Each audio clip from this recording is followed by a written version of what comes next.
देखिए, विश्व भर में मेडिटेशन की बहुत चर्चा है, क्योंकि चाहे स्ट्रेस मैनेजमेंट हो, चाहे बीमारी हो, चाहे शांति के लिए हो, और चाहे बहुत अच्छा काम करने के लिए, मेधा के लिए हो, मेडिटेशन आश्चर्यजनक है, बहुत अच्छा है। लोग मेडिटेशन को ठीक से नहीं जानते हैं, अभी जो करते हैं वो भी नहीं जानते हैं। मेडिटेशन है योग का अंतरंग भाग। एक होता है बहिर्योग और दूसरा होता है आंतरिक योग। तो जो यम नियम आसन प्राणायाम प्रत्याहार तक जो है, यह है बहिर्योग, यानी शरीर में योग करने की क्षमता है, इसको जाने। और धारणा ध्यान समाधि जो है, यह है अंतरंग योग, ये है मेडिटेशन। इसको ध्यान कह सकते हैं सामान्य रूप से। और ध्यान जल्दी होता नहीं है, ध्यान के लिए बहुत प्रैक्टिस करनी पड़ती है, बहुत निरंतर प्रैक्टिस, उसको जानना चाहिए।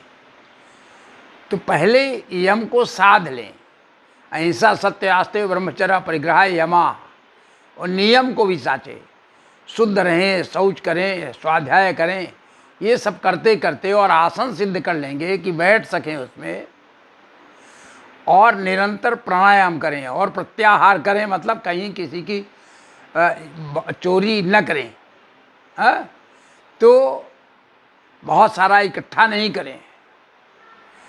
तब आएगा हमको मन को एकत्रित करने, मन को नियंत्रित करने की विधि। ये मन को नियंत्रित कर कर के एक जगह पर रखे रहना ही ध्यान है। मन को रिलैक्स देना, ब्रेन को रिलैक्स देना, एकदम शरीर को ढीला छोड़ देना, टोटल रिलैक्स करना। और इससे इतने लाभ हैं कि इसकी कल्पना नहीं की जा सकती कि कितना लाभ है। ज्ञान का पहले समझ लीजिए कि यदि ये संयम हो गया, तीनों को जब धारणा ध्यान और समाधि लग जाती है, तो इन तीनों को योग की भाषा में कहते हैं संयम।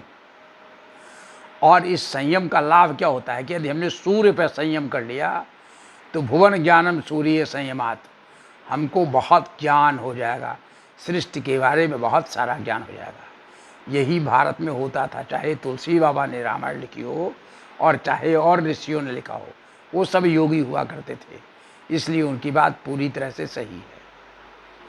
आज नासा के लिए, इसरो के लिए, वैज्ञानिकों के लिए यदि इस तरह का धारणा ध्यान समाधि की स्थिति आ जाए, मैंने उसमें उनका मन लग जाए ठीक से, और वो सत्य पर स्थिर हो जाए और मन शुद्ध रहे। कबीरदास कहते हैं, मन वाणी शुद्ध रखे, बिना पढ़े वेद भक्खे, तो उसको मेडिटेशन होने लगेगा, उसको ध्यान होने लगेगा, नहीं तो अत्यंत कठिन है। अब चलिए, सूर्य पे संयम करने से सारी सृष्टि का ज्ञान हो जाएगा। चंद्रमा पर संयम करने से तारा भी ज्ञान हो जाएगा, सारे तारों के समूहों का, जो सबसे कठिन है टाइम एंड स्पेस में जानकारी के लिए, जिससे टाइम और स्पेस दोनों की जानकारी हमको होती है, वो है तारा व्यू, है ग्रुप ऑफ स्टार्स। और सबसे पहला यह ज्ञान भारत में हुआ था, इसको लोगों को ठीक से जानना चाहिए। तारा व्यूहों का सबसे पहला ज्ञान भारत में हुआ था।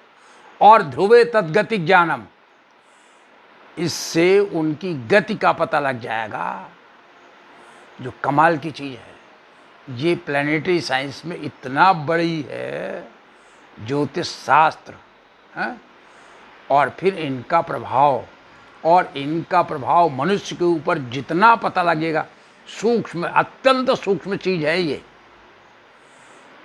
तो मनुष्य जो योगी होगा, वह विज्ञान की पराकाष्ठा को प्राप्त कर सकेगा।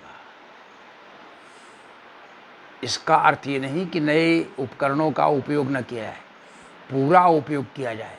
वो अच्छा रिसर्च कर सकेगा, अच्छा लिख सकेगा, अच्छा काम कर सकेगा, कोई भी महान बनेगा। इसलिए मेडिटेशन जो करेगा उसको संपूर्ण सफलता मिलेगी। ओ बंद।